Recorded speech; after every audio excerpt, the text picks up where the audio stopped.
terkait dengan dugaan korupsi dana COVID-19. Ini menarik untuk kita bahas. Ini dugaan korupsi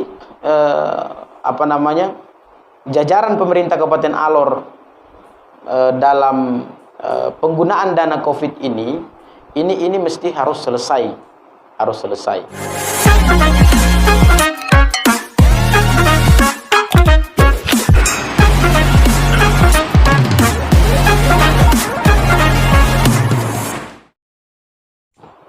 Assalamualaikum warahmatullahi wabarakatuh. Masih bersama saya Syakban Sartono di channel Bidik Casting. Di kesempatan kali ini saya ingin mengajak kepada rekan-rekan semuanya dari Kabupaten Alor, terkhusus di Kota Kalabahi, untuk melihat satu fenomena yang akhir-akhir ini menjadi trending topik di media online, bahkan di sosial media di Kabupaten Alor, Provinsi Nusa Tenggara Timur. Dan saya menganggap hal ini adalah sesuatu yang something interest untuk sama-sama kita bahas dan ketahui bersama, yaitu perseteruan antara Ketua DPRD Kabupaten Alor, Ibu Eni Anggrek, Sarjana Hukum, versus Lomboan Jahamou, atau sering kita lebih kenal dekat dengan panggilan atau sebutan LDJ X Napi, Lomboan Jahamou, mantan narapidana. Nah, cukup menarik dari kedua persoalan ini, atau dari persoalan ini adalah saling melapor antara Ketua DPRD versus Lomboan Jahamou yang adalah merupakan seorang aktivis di Kabupaten Alor. Nah, pemirsa Bidik Casting yang budiman, perseteruan antara kedua insan ini sebenarnya bermula sejak lama dan saya kira telah mekar pada perselisihan yang juga antara Ketua DPRD versus Bupati Alor beberapa waktu lalu. Ya, namun sayangnya perseteruan ini kemudian didamaikan oleh tokoh agama, tokoh adat, dan tokoh lainnya di Kabupaten Alor. Kenapa saya mengatakan bahwa kita menyayangkan peristiwa ini? Karena bagi kita memang demokrasi menginginkan untuk DPRD itu sebagai legislator memang selalu menggonggongi pemerintah yang memegang kekuasaan yang hampir absolut. Jika kekuasaan itu dipegang yang hampir absolut, maka cenderung ada kesewenang-wenangan. Maka fungsi dari Dewan Perwakilan Rakyat Daerah adalah memang sebagai watchdog untuk menggonggongi segala kebijakan, apalagi kebijakan dari eksekutif itu justru merugikan masyarakat secara luas. Oleh karena itu memang justru saya secara pribadi menyayangkan jika perseteruan itu kemudian didamaikan. Artinya bahwa kita tidak menginginkan adanya demokrasi, yang bahwa demokrasi itu menginginkan hal ini, menginginkan memang eksekutif itu harus dikontrol penuh oleh legislatif. Dan justru Ketua DPRD memiliki kewenangan penuh untuk memanggil bupati, mempertanggungjawabkan segala kebijakan-kebijakan yang keluar, yang itu dinilai bertentangan dengan hak hidup masyarakat banyak di salah satu daerah atau di daerah-daerah tersebut. Nah, pemirsa sekalian yang budiman, kita kembali pada bahasan yang saya sampaikan tadi, cukup menarik untuk sama-sama kita bedah bersama dan kita ketahui bersama. Saya membaca di media online, bahwa ada 11 laporan polisi yang dilayangkan oleh Ketua DPRD Kabupaten Alor terhadap Lomboan Jahamou. Dan dalam waktu dekat, jika laporan itu tidak diproses secara baik, maka akan ada 15 laporan lagi yang akan dan hendak dilayangkan. Juga laporan ini akan dikawal oleh satu LSM yang kalau saya tidak salah ingat namanya Padma Indonesia, untuk dilaporkan di Bareskrim. Kapolres Alor dan Kajari Kabupaten Alor jika tidak bekerja secara maksimal untuk menuntaskan laporan ini, maka mereka akan dilaporkan agar bisa menyelesaikan laporan ini secara tuntas dan tentunya adil dan seadil-adilnya. Nah, baik Bapak Ibu sekalian, pemirsa di Bidik Casting yang saya banggakan, saya kira perseteruan antara Ketua DPRD dan seorang aktivis, ya, lebih tepatnya Lomboan Jahamou ini, bermula saat awal-awal perseteruan antara Bupati Alor versus Ketua DPRD Kabupaten Alor. Dan saya kira kemarin itu telah mekar perseteruan ini saat ada perdamaian ya antara eksekutif versus legislatif. Dan ini merupakan perjalanan panjang dari saling demo-mendemo ya, saling tegur-menegur, saling kritik mengkritisi. Ini yang kemudian berkepanjangan hingga detik ini. Makanya saya sampaikan ini cukup menarik. Nah, Lombuan Jaha Mau sendiri pernah kita undang di studio BD Casting untuk membahas, dan 2 kali kalau saya tidak salah ingat di tanggal 20 Juni 2020 lalu itu adalah undangan pertama kita untuk membahas apa-apa yang memang menjadi kerisauannya, sehingga Ketua DPRD yang merupakan seorang legislator itu menjadi sasaran kritikan-kritikan beliau. Ternyata kita sempat mencatat ada beberapa poin yang memang itu menjadi dasar dari kritikan yang sering beliau lontarkan terhadap jabatan publik Ketua DPRD Kabupaten Alor. Yang pertama adalah menurut Lombuan Jaha Mau, Ketua DPRD Kabupaten Alor ini terindikasi berafiliasi ya. Terindikasi berafiliasi dengan beberapa perusahaan, perusahaan yang memang mengerjakan proyek diduga secara asal-asalan. Ada proyek MBR ya, masyarakat berpenghasilan rendah, ada perumahan rakyat, dan yaitu MBR itu perumahan rakyat kalau saya tidak salah. Juga beberapa laporan lagi yang memang itu indikasi kuat proyek itu ada afiliasi Ketua DPRD di dalamnya. Nah, ini yang menjadi alasan kritikan-kritikan pertama beliau ya, kalau kita mengikuti pertamanya. Nah, yang kedua adalah terkait dengan penyebaran status DPO, daftar pencarian orang, oleh Ketua DPRD Kabupaten Alor. Namun hal ini kami pernah juga bertanya langsung kepada Ketua DPRD, dan dia mengakui dia juga dikirim orang, dia juga dikirim oleh Kalapas kalau saya tidak salah ingat. Saya bertanya perihal ini di ruangan beliau sendiri di kantor DPRD Kabupaten Alor. Dan ini yang mungkin menjadi puncak kekesalan Lombuan Jaha Mau, sehingga kritikan-kritikan itu terus beliau pacu sampai sekarang. Bahkan Ibu Eni Anggrek menilai kritikan itu bahkan sampai menyerang pribadinya, menyerang harkat dan martabatnya sebagai seorang perempuan. Dan ya, kita menunggu saja proses hukum, karena ada 11 laporan polisi yang dilayangkan oleh Ketua DPRD Kabupaten Alor terhadap Lombuan Jaha Mau.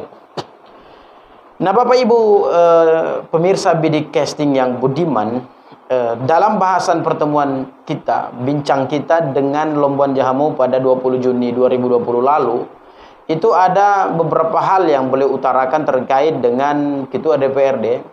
Di antaranya adalah status tersangkanya beliau.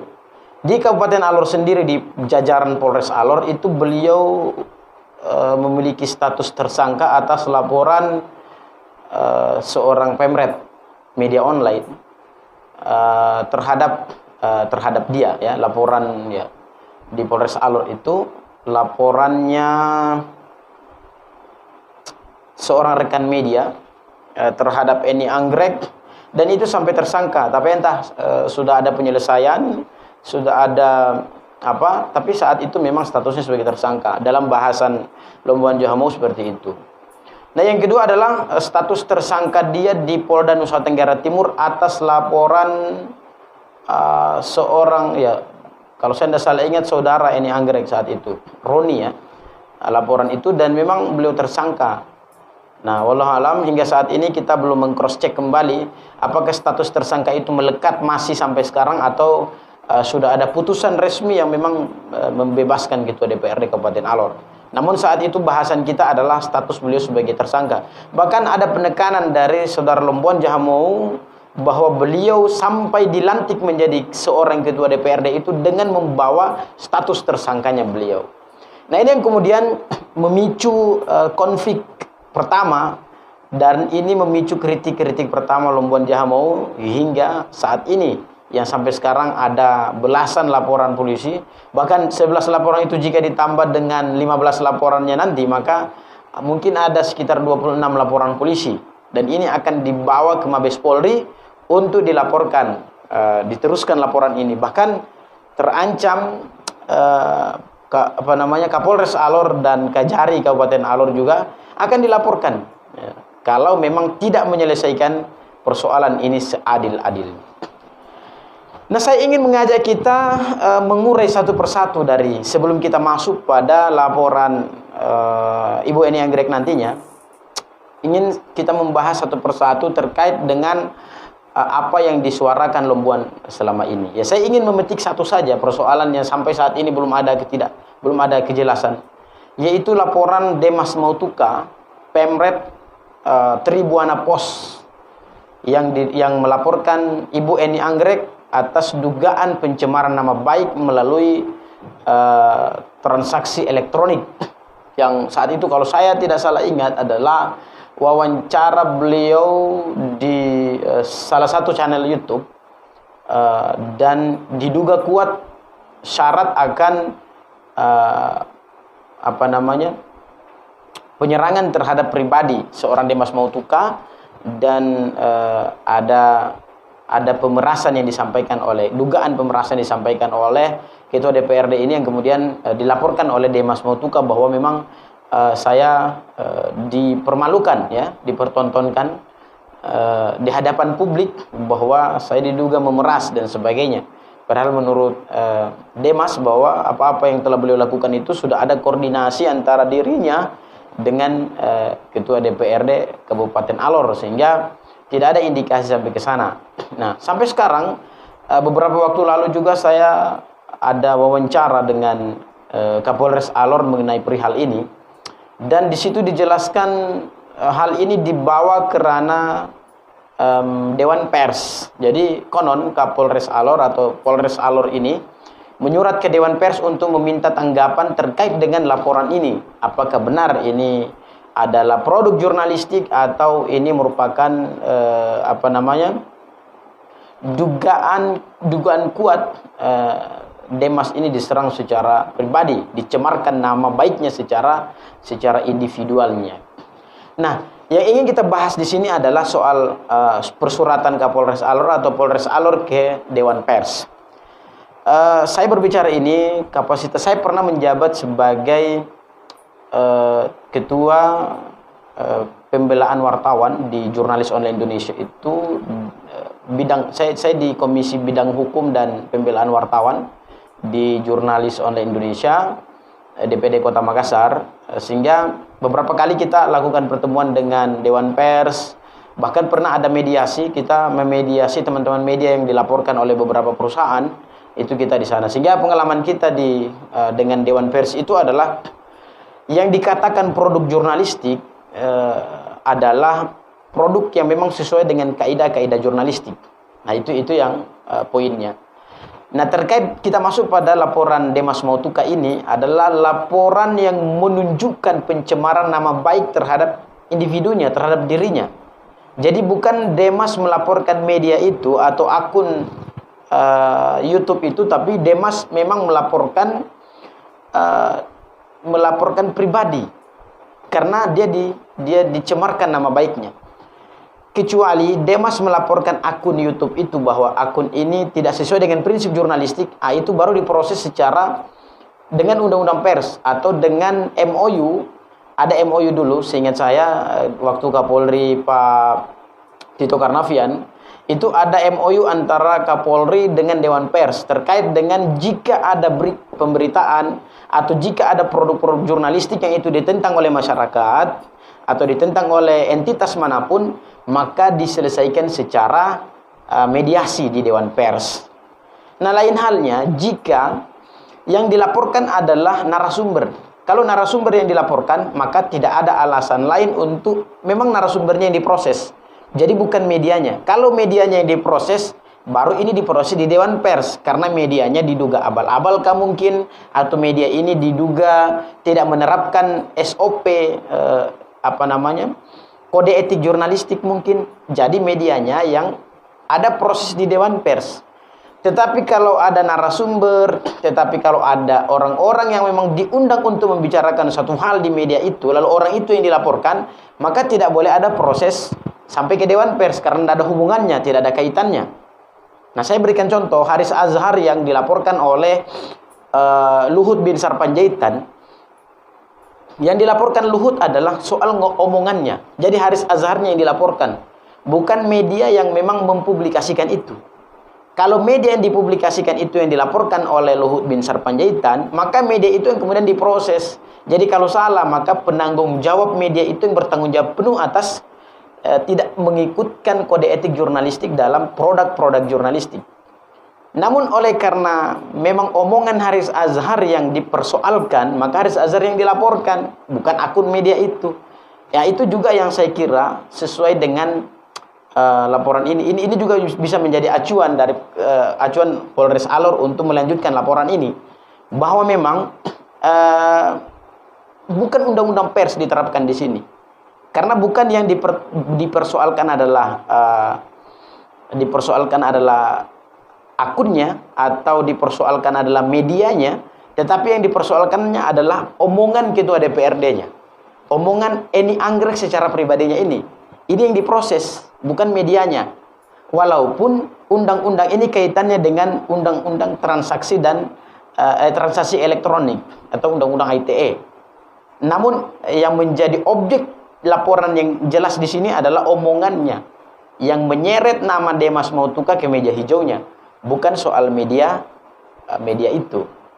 Nah, kita lanjut, Bapak Ibu pemirsa di bidik casting yang budiman. Nah, ini mungkin bisa jadi catatan Kapolres Alor untuk bisa memproses lebih lanjut.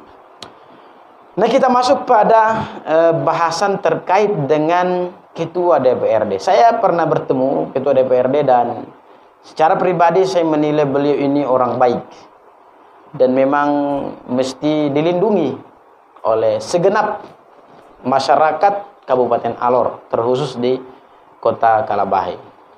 Kenapa saya mengatakan seperti ini? Karena bagaimanapun beliau adalah utusan masyarakat yang dipercayakan menjadi seorang legislator, menjadi orang yang akan berkontribusi besar terhadap kemajemukan kehidupan sosial masyarakat Kabupaten Alor. Nah, saya melihat begini, saat setelah konflik, ya pasca konflik antara Ketua DPRD versus eksekutif di Kabupaten Alor, atau dalam hal ini bupati dan jajarannya, itu ada diduga kuat ada ini Ketua DPRD ini perangkat-perangkat yang berada di sekitarnya itu memang dipretelin. Kita mendengar kabar bahwa ajudan Ketua DPRD itu dipindahkan. Bahkan orang-orang yang selama ini menjadi operator di saat sidang-sidang paripurna di DPRD itu juga dipindahkan, sehingga jalan untuk setiap ada kegiatan-kegiatan dewan itu terhalangi karena perangkat yang memang selama ini membantu Ketua DPRD itu disingkirkan dalam tanda kutip. Kita baca di beberapa media online di Kabupaten Alor, media lokal di Kabupaten Alor, memang ini dilakukan dan ya dalam tanda kutip agak sedikit aneh ya. Saya secara pribadi melihatnya agak aneh. Ya juga menaruh perhatian besar terhadap Ketua DPRD yang selama ini orang-orang dekatnya itu dijauhkan dari beliau. Namun sebagai seorang public figure, Ketua DPRD, saya kira langkah yang beliau ambil adalah sudah tepat. Langkahnya tepat karena telah melakukan langkah-langkah hukum, bukan secara pribadi, tetapi langkah-langkah hukum yang dia ambil untuk memproses segala sesuatu yang memang selama ini menjadi pertanyaan publik. Ya, terlepas dari soal salah benar dalam kaidah-kaidah pelaporan dan dalam itu kita singkirkan dulu. Yang jelas memang ada upaya untuk mempreteli Ketua DPRD Kabupaten Alor dan kita lihat agak sedikit nyata adanya. Nah, kita lanjut. Ketua DPRD juga kita melihat agak sedikit vokal ketika menyuarakan hal-hal yang memang itu urgent. hal-hal yang memang urgent. Bahkan kemarin beliau memang melaporkan Bupati Alor atas dugaan korupsi ya di KPK. Ya, itu kalau saya tidak salah, saya membaca entah berita itu benar atau karena ya itu hanya isu saja. Tapi yang jelas ada pelaporan dan saat itu ada demo mahasiswa segelintir orang di Mabes Polri dengan laporan Ketua DPRD itu. Nah ini sebenarnya yang kita prihatin adalah yang pertama soal itu tadi, dipreteli orang-orang dekat bahkan perangkat-perangkat entitas pendukung yang mendukung Ketua DPRD selama ini dalam hal kerja-kerja beliau yang ini untuk kepentingan masyarakat itu ya cenderung diambil. Nah yang kedua adalah Ketua DPRD saya kira cukup berani sehingga memang beliau cocok diberi gelar Sri Kandi ya, diberi gelar Sri Kandi karena memang yang beliau lawan dalam tanda kutip ya, bukan lawan dalam hal ini fisik dan sebagainya atau lawan ini, tapi secara gagasan beliau itu memang menolak praktik-praktik sedikit otoriter dari bupati. Dalam hal ini beberapa kebijakannya yang kita melihat memang mesti diperbaiki karena berusaha untuk menghilangkan orang-orang yang bertolak belakang dengan beliau secara gagasan. Nah kita juga kemarin menyaksikan beberapa ASN yang dipindahkan ya, beberapa ASN yang dalam tanda kutip dilempar ke daerah-daerah terpencil. Ya walaupun itu dibenarkan secara hukum karena memang ya ditempatkan dimanapun harus siap. Tetapi secara etika publik orang menilai bahwa ini karena pertarungan politik yang belum selesai. Sehingga efek dari ini semua adalah memang orang-orang itu ditempatkan di tempat yang cukup jauh terisolir. Bahkan ada orang muslim yang ditempatkan di tempat yang non-muslim yang susah untuk melakukan ibadah-ibadahnya. Begitu juga sebaliknya. Ada orang non-muslim ditempatkan di tempat muslim yang jarak untuk dia melakukan ibadah ke tempat ibadahnya itu cukup jauh. Dan ini sebenarnya sangat lekat erat kalau saya secara pribadi menilai sangat lekat erat dengan posisi beliau saat itu dan ini merupakan kebijakan politik. Nah kita lanjut. Saya berharap Ketua DPRD harus kuat, tetap tegar karena ada beberapa hal penting yang mesti Ketua DPRD gali beserta rekan-rekan DPR lainnya dan ini bisa diproses lanjut. Yang kita sempat menulis adalah terkait dengan dugaan korupsi dana COVID-19. Ini menarik untuk kita bahas. Ini dugaan korupsi jajaran pemerintah Kabupaten Alor dalam penggunaan dana COVID ini mesti harus selesai. Ya kita menilai bahwa ada sikap ya arogansi kekuasaan yang memang ditonjolkan oleh Bupati Alor dalam kepemimpinannya. Ya walaupun ya banyak juga sisi orang mendukungnya, namun yang kita bahas pada kesempatan kali ini adalah kebijakan-kebijakan yang ya selama ini juga menjadi perhatian publik juga. Tapi satu hal kepada Ketua DPRD harus memang tegar karena beliau adalah seorang perempuan lagi dipercayakan sebagai Ketua DPRD, maka harus tegar. Imunitas dan kekebalan tubuh, begitu juga dengan pembicaraan orang, begitu juga dengan cacian orang, memang harus didengar sebagai kritisisme dalam berdemokrasi. Nah, sehingga ya bisa diminimalisir laporan-laporan yang memang terkait dengan hal-hal tersebut. Ya, tapi kembali lagi hak beliau untuk bisa menginterpretasikan beberapa gestur masyarakat itu sebagai salah satu pelanggaran hukum. Dan itu kembali lagi kepada Ketua DPRD. Tapi kami berharap bahwa Ketua DPRD harus tetap tajam, harus tetap kuat untuk bisa mengawal jalannya demokrasi di Kabupaten Alor. Karena ada beberapa dugaan ya pelanggaran atau beberapa kebijakan di Kabupaten Alor itu yang memang mesti diperbaiki. Satu hal tentang dana COVID-19 ya, dana COVID itu hingga sekarang belum ada kejelasan. Oleh karena itu Ketua DPRD kami justru mendukung langkah-langkah yang diambil jika ini memang sesuatu yang urgent, dan kami anggap ini merupakan sesuatu yang urgent. Ya, terkait dengan dana COVID hingga sampai sekarang belum ada kejelasan. Kami pernah mengkonfirmasi ini kepada kasih intel kejaksaan, Pak siapa, Gede Indra kalau saya tidak salah. Namun masih dalam penyelidikan. Yang kita sayangkan adalah dana COVID ini menurut keterangan pemerintah Kabupaten Alor pernah dibagi pada desa-desa. Namun keterangan jelas beberapa desa tidak menerima hal ini. Nah, ini menjadi indikasi kuat. Tapi kok sampai hari ini belum ada proses secara lanjut. Oleh karena itu kami mendukung langkah-langkah Ketua DPRD jika ini diambil sebagai langkah untuk memproteksi Bupati Alor untuk betul-betul mengawasi kebijakan-kebijakan pemerintah daerah Kabupaten Alor, maka kita justru mendukung. Karena ini sikap yang saya kira sangat tegas yang harusnya memang diambil. Terkait juga dengan pembangunan pasar. Nah, ini kita sayangkan. Ibu Ketua DPRD, harapan ini kami harapkan untuk Ibu bisa pikul harapan masyarakat secara luas bahwa memang ada dugaan praktik-praktik yang tidak jelas di sana.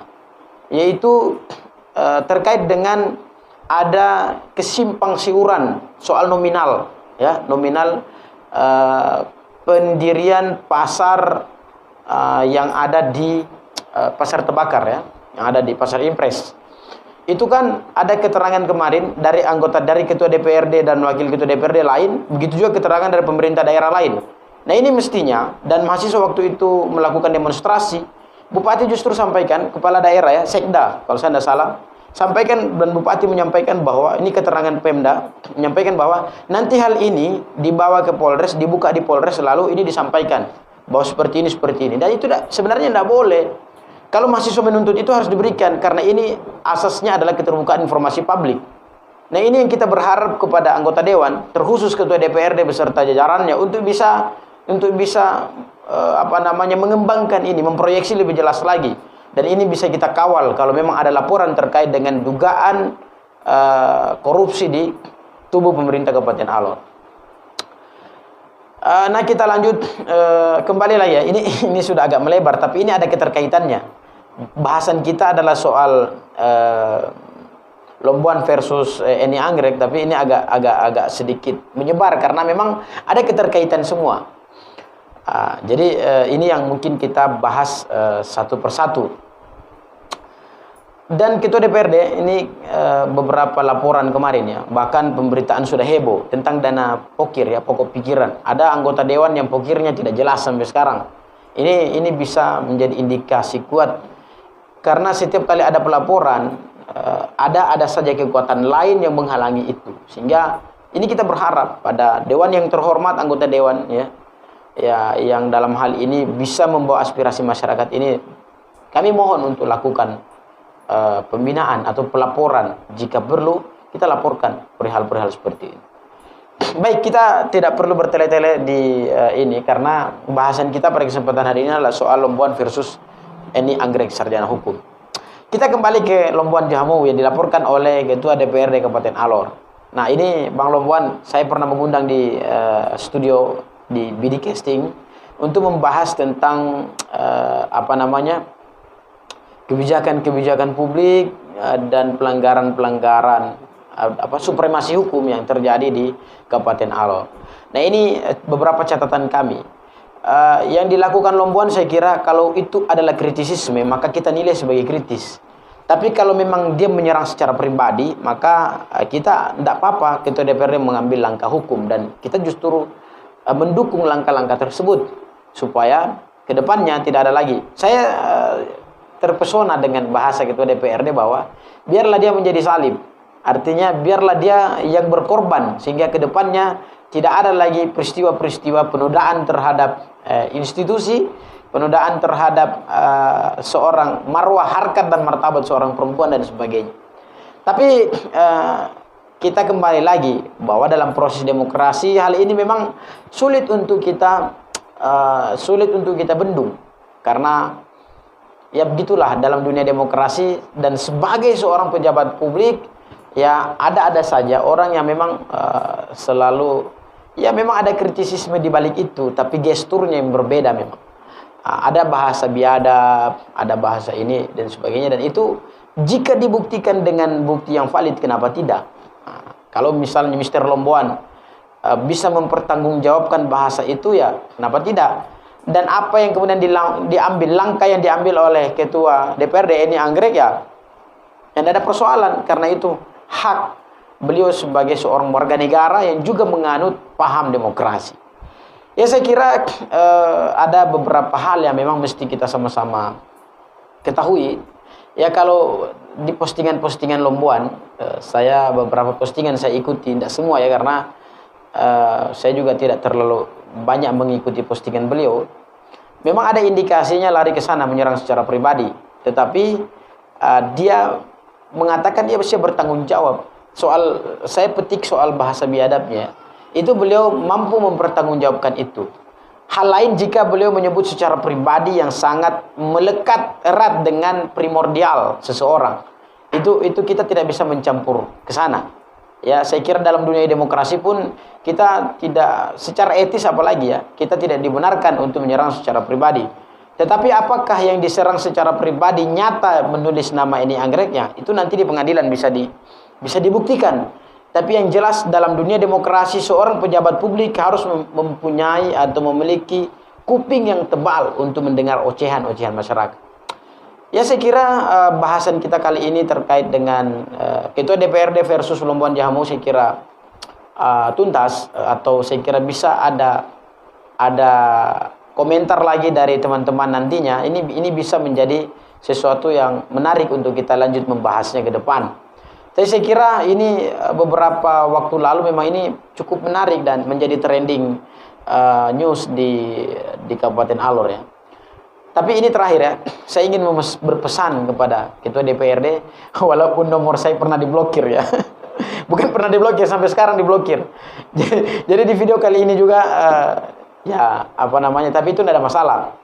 Saya pernah ditelepon ya kurang lebih jam 11 malam ya, 11.30 lah kurang lebih. Saya waktu itu di luar, di jalanan ya. Beliau menelpon, saya tidak sempat angkat pertama, menelpon kedua, saya angkat. Saya baru halo, langsung saya ditegur ya. Kamu kenapa undang Lomboan itu? Dia solimi saya dan sebagainya.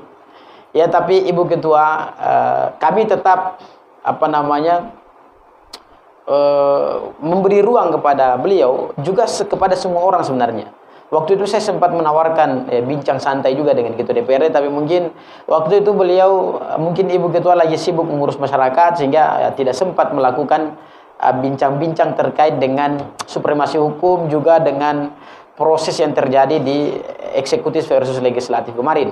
Tapi saya kira kita cukup menaruh hormat kepada Ketua DPRD ya, dan di ujung telepon beliau singkat saja, berapa menit saja, beliau langsung bilang, saya blokir nomor Bapak ya. Dan sampai sekarang nomor saya diblokir oleh Ketua DPRD. Tapi itu tidak ada masalah, tidak ada persoalan ini. Saya menganggap itu sebagai intrik saja dan tidak ada soal ke sana. Tapi ada satu pesan buat Ketua DPRD bahwa tetap tegar, dan ketika melakukan apa namanya pelaporan atau pengawasan terhadap eksekutif, dalam hal ini Pemda Alor, itu kita mendukung penuh. Karena banyak sekali indikasi korupsi, banyak sekali indikasi ketimpangan hukum itu terjadi di jajaran Pemda Alor. Kita tidak bisa menepis itu. Dan karena ada arogansi kekuasaan di sana, ya, selain arogansi kekuasaan eksekutif, juga ada kekuatan lain yang mendukung ini, sehingga itu cenderung berjalan absolut. Sehingga kalau ada entitas yang memproteksi itu, yang bisa apa namanya, yang bisa mengambil langkah untuk membuka ini, maka kita mendukung. Bahkan kami di LSM juga mendukung itu, tindakan itu, karena ya kami menganggap bahwa ini merupakan ya kerja-kerja anggota dewan. Nah, jika ada upaya-upaya ke sana, kami siap mendukung. Secara pribadi, baik saya secara pribadi maupun kita di LSM Badan Advokasi Investigasi Hak Asasi Manusia juga, kita mendukung penuh langkah-langkah itu jika itu diambil untuk bisa memberikan kejelasan kepada publik bahwa memang ternyata ada pelanggaran, ternyata ada ketimpangan hukum di jajaran Pemda Alor, ternyata ada dugaan kuat korupsi yang ada di jajaran Pemda Alor. Begitu juga dengan kebijakan-kebijakan bupati lainnya yang memang sangat sensitif, bahkan merugikan masyarakat. Ya, ada pembangunan villa kalau saya tidak salah yang itu membabat habis mangrove, hutan mangrove. Itu kalau Ibu Ketua melakukan pelaporan, kami siap mendukung. Begitu juga dengan dana COVID tadi yang kami sampaikan. Kasus pengrusakan laut juga, habitat laut. Nah, beberapa waktu lalu kita mendengar kasus bom ikan, dan sampai sekarang ya saya mendengar desas-desus bahwa saya pernah membaca, tapi saya tidak bisa pertanggungjawabkan kebenarannya ini, dan saya sampaikan ini bukan melegitimasi itu, tapi maksud saya adalah kita mendengar bahwa orang-orang seperti ini dilepas. Maka ini bisa menjadi catatan kepada Kapolres Alor untuk bisa memberikan kejelasan hukum terhadap orang-orang seperti ini, agar ada efek jerah terhadap mereka-mereka yang melakukan pembunuhan terhadap habitat kita di dasar laut yang selama ini menjadi kebanggaan kita bersama. Nah, juga terkait dengan dana pokir anggota dewan.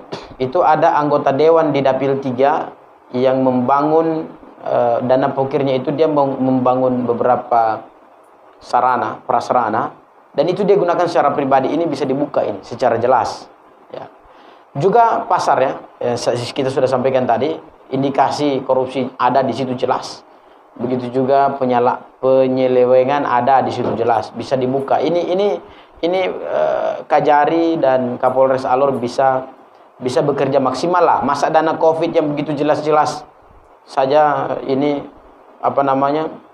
indikasinya kok sampai sekarang masih ketidakjelasan. Ini kan membuat opini liar ke publik bahwa institusi penegak hukum belum bisa bekerja secara maksimal. Ini tidak bagus.